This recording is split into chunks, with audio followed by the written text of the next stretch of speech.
Gracias, buenos días a todos.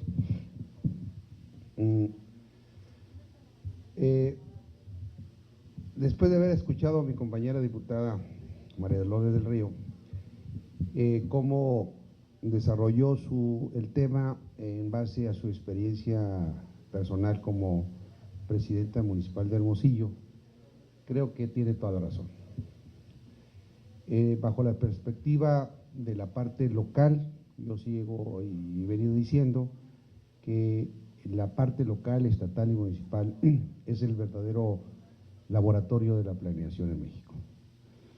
Y es el verdadero laboratorio porque al final de cuentas es como la autoridad municipal y la estatal es la que siempre estará más cerca de la gente y es la que ve con mayor precisión y amplitud las necesidades de la misma. Sin embargo, yo me iría un poco más a la parte más global. ¿Por qué la planeación en México no ha funcionado en los últimos años? Estoy hablando en forma general. A pesar de que está inserta en la parte constitucional y en la propia ley de planeación, y si esta se ha convertido en letra muerta, básicamente en los últimos 20 años. Porque es un problema de cuestión ideológica. Cuestión ideológica porque no se cree ya en la planeación, a pesar de que esté establecida en el marco constitucional y en el marco jurídico y legal de la propia ley. Y no se cree porque, como ayer les decía, está prevaleciendo en el mundo y en México el dogma de que el mercado todo lo resuelve.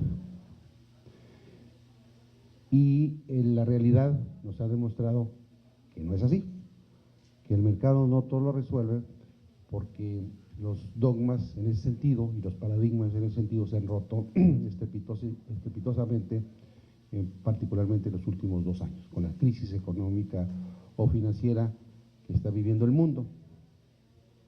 Yo he reclamado permanentemente en mi calidad de economista, hoy por hoy presidente del Colegio Nacional de Economistas, este olvido de los procesos de planeación. Por ejemplo, México, al olvidarse de los procesos de planeación, al tener funcionarios que deciden la vida económica nacional de los últimos 20 años, 25 años, donde están bajo una corriente ideológica muy clara y que dice que la planeación no debe de hacerse por parte del gobierno, sino debe ser meramente indicativa. Guardaron los esquemas de planeación. Y eso lo están viviendo los ingenieros civiles. Yo lo he platicado mucho con ustedes, lo he conversado mucho con don Carlos Martínez en la Ciudad de México, con el último que me invitaron a comentar el libro, tanto en la Cámara de Diputados como en el Politécnico Nacional, el libro o la publicación, mejor dicho, que ustedes hicieron en materia de la planeación de infraestructura en México. Los grandes especialistas en planeación, como los grandes ingenieros en materia hidráulica, y ayer se los decía, no están donde deben de estar. Y no están, insisto, porque no se creen la misma. Cuando uno les habla a los funcionarios públicos federales, particularmente a los economistas que gobiernan este país de hace 25 años, les decía yo ayer que les da urticaria cuando se habla de planeación. Pero la planeación concebida como el fijar el rumbo de un país o de una nación.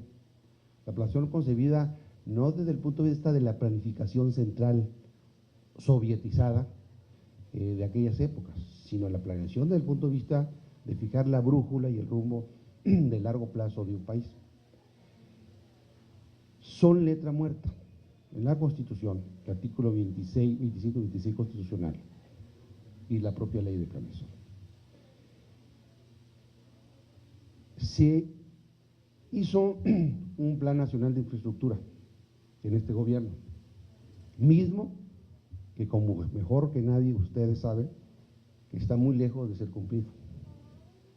Y como bien decía la diputada, no es un asunto de dinero.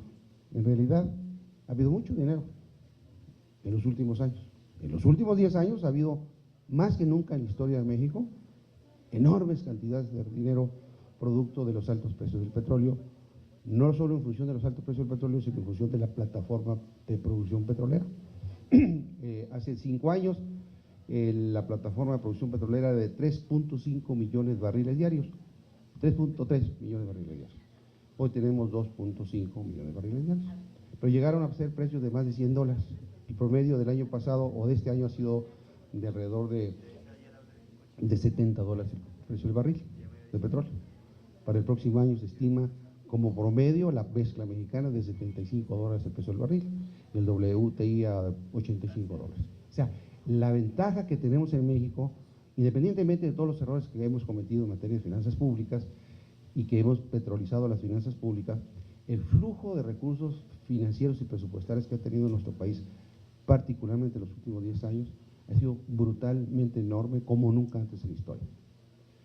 Sin embargo, no lo hemos destinado ese flujo de recursos a la infraestructura. En mi opinión y en opinión de muchos analistas, se ha destinado a engrosar una burocracia dorada y bien pagada. ¿Por qué razón? Porque se olvidó, insisto, el proceso de planeación. Las instituciones de México se han quedado obsoletas, totalmente obsoletas a los retos actuales del proceso que nos lleva, los retos políticos, económicos y sociales de México. Por ejemplo, la SCT o la CONAGUA o la propia Secretaría de Economía o todas las instituciones de esta naturaleza, yo creo que ya no cumplen con su función para lo que fueron creadas en su momento.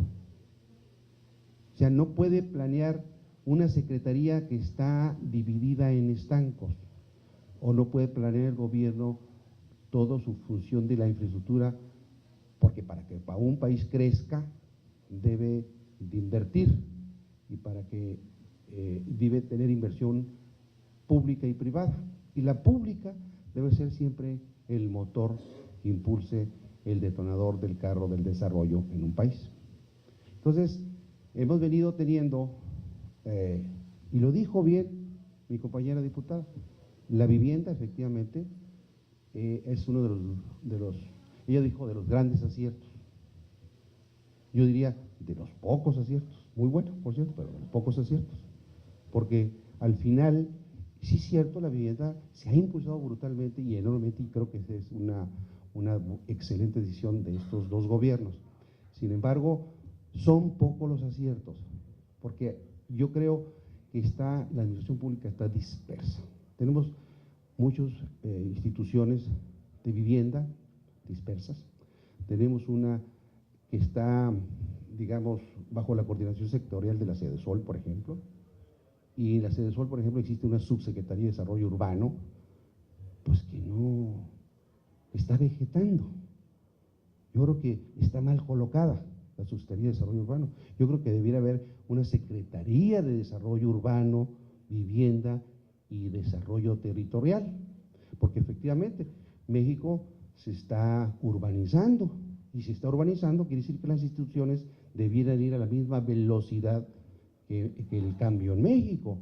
O sea, una Subsecretaría de Desarrollo Urbano allá perdida en la Sedesol, cuando no cumple la función de la Sedesol, es combate a la pobreza. Y el desarrollo urbano no es un asunto de combate a la pobreza, es un asunto mucho más amplio, mucho más macro, para ver a un país o velar por un país que está desarrollándose urbanísticamente aceleradamente en los últimos años. Entonces, las instituciones públicas federales no se han modernizado, se han quedado obsoletas, se han quedado atrás. En mi opinión, debería haber una Secretaría de Desarrollo Urbano, Vivienda y Desarrollo Territorial de este país, y no está. Debiera haber una Secretaría de Infraestructura, porque, vuelvo a insistir, ¿cuál es nuestro gran, digamos, la agenda pendiente? Pues crecer. Pero para que crezca un país debe invertir, pública y privada. Y Y para que se invierta se debe fijar un rumbo, que todos los recursos públicos, que al final de cuentas son escasos en un país como el nuestro, debieran ser eficaces, eficientes y asignarse de la mejor forma.